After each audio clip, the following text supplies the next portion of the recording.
Welcome to part 2. Now, what I did not agree with in the Deputy President's address at Chatham House in London were his views as to why we have tensions during presidential elections in Kenya. According to the Deputy President, it's because people do not accept defeat in presidential elections. And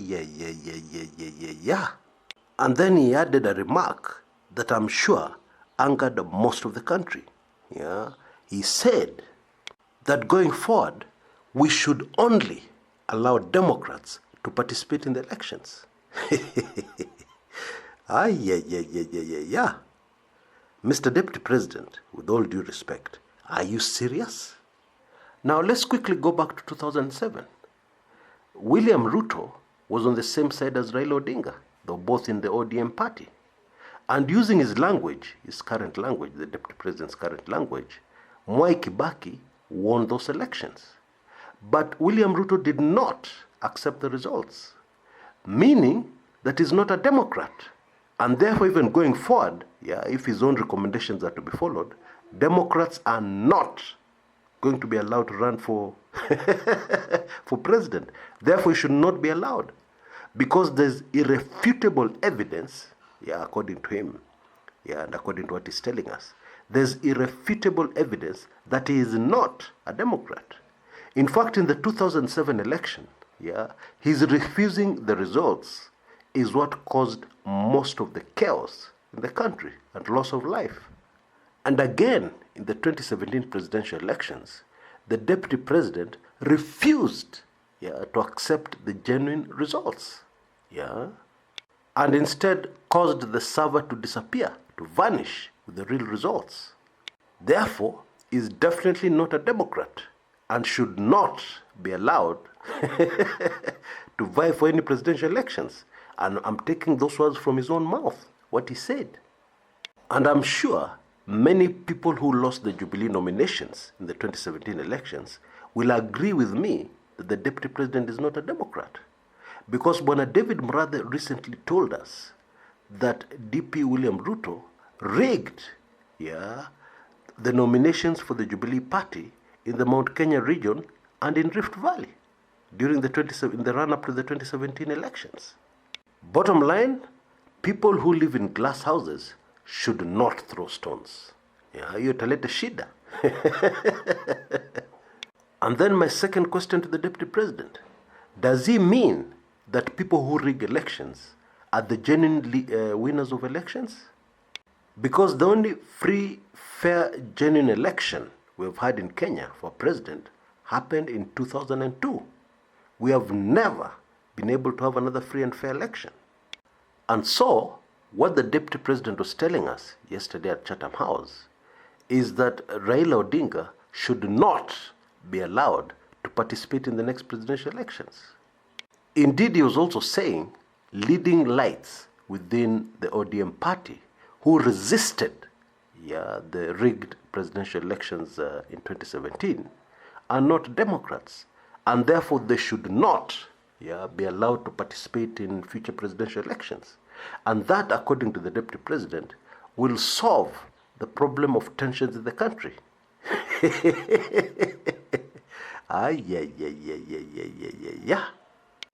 Now, in my opinion, if there was a handler, a close advisor to the Deputy President, who advised him to include this part in his speech, he should be fired immediately. Why? Because he's sabotaging, not even frustrating, sabotaging the Deputy President's chances of ascending to the presidency. In politics, when you want to convince people, you steer clear of any issues that may be even slightly controversial. And the results of the 2017 presidential elections in Kenya are extremely controversial. Not only that, we have people who have accused the Deputy President of being involved in the rigging of those elections. And I'm not just talking about Jubilee primaries. I am also talking about the presidential elections. And indeed, our own Supreme Court nullified those presidential elections.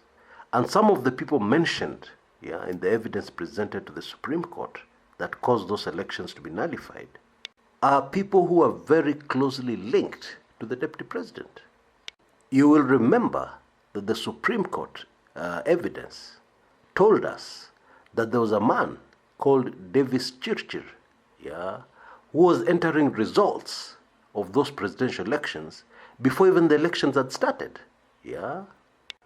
And so as a politician, at least in my view, you don't want to bring up an issue that will open a can of worms.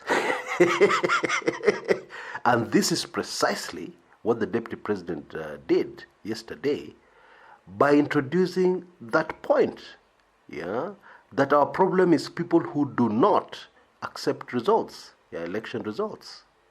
Actually, that is not true. It's not factual.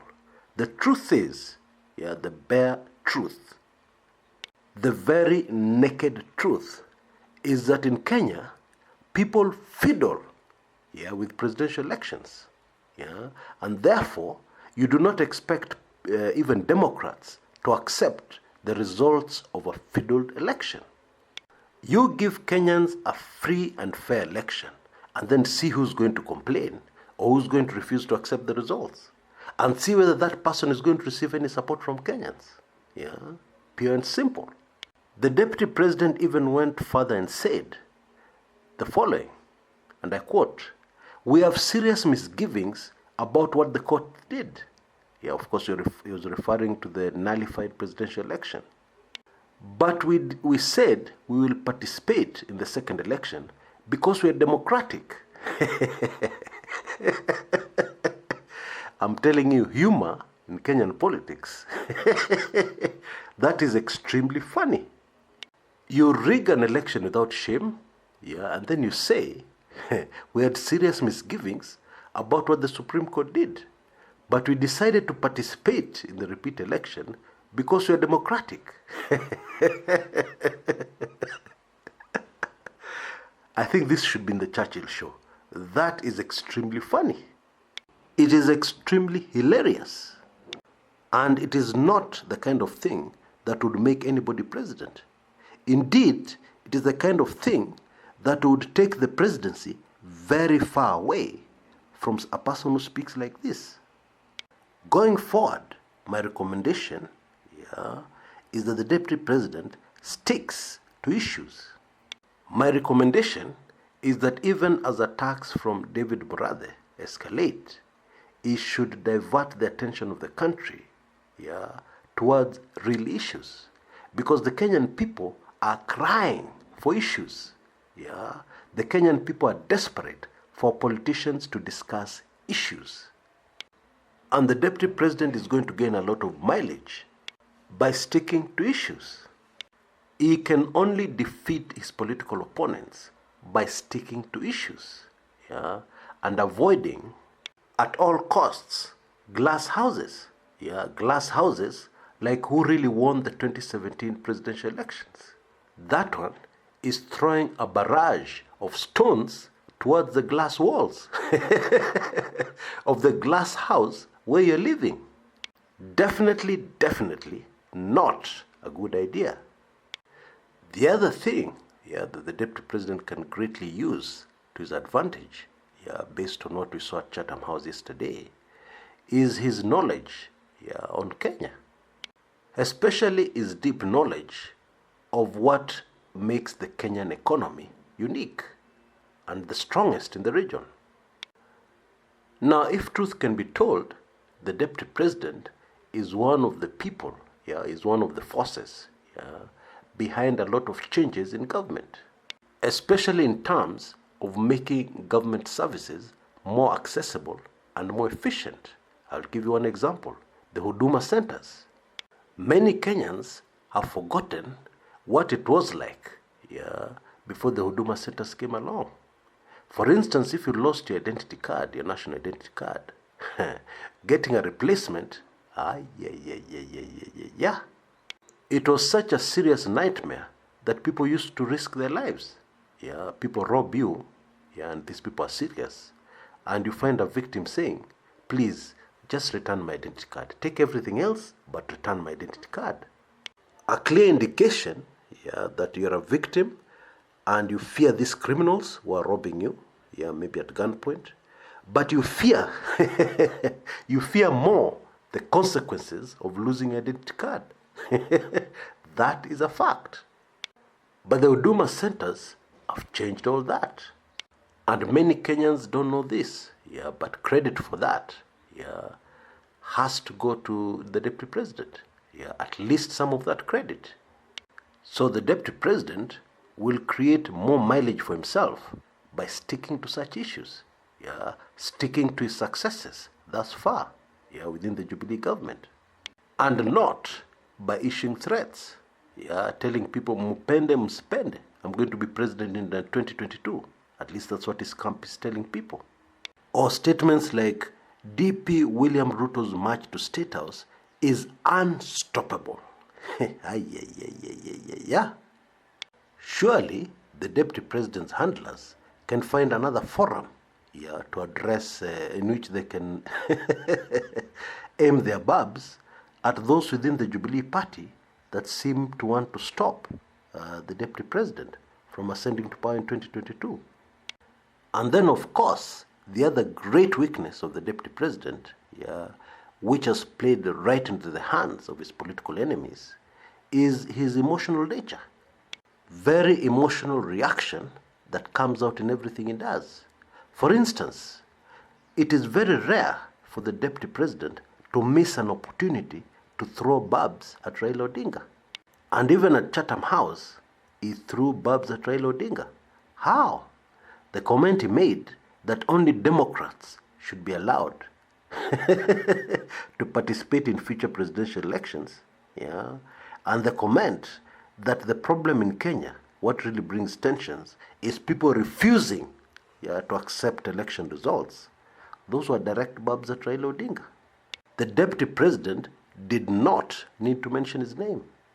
It would seem that every time the Deputy President is preparing a speech, he reaches a point and he asks, na wapi tumepiga Raila? Hatujaweka? Weka haraka sana. Lazima weka mahali ambaye tunapiga Raila. Loose translation, you have not put anything in there that fires barbs at Raila Odinga. Put it quickly. Oh yes, and in politics, emotions will never help you. Indeed, emotions will trip you up every time. Emotions will cause you not to think clearly. And indeed, this is one of the other issues that the electorate has to consider when they consider the candidature of William Ruto to be president. Because the last thing you want is a president who is emotional, who reacts emotionally to very serious national issues. For instance, our constitution supports and promotes free speech. That means that Kenyans are allowed to criticize the president constitutionally. Now, you imagine a situation whereby somebody criticizes President William Ruto. And since he has clearly shown us that he's a very emotional man, what do you think will happen to that person? President Ruto, seated inside State House, will say, uyo apana, that one I cannot take. I cannot take that one. Deal with that man. Yes, emotions do not work in the leadership of a country. They don't. Indeed, they could wreak havoc in a very bad way. Until next time, this is Kshs, Kumekucha.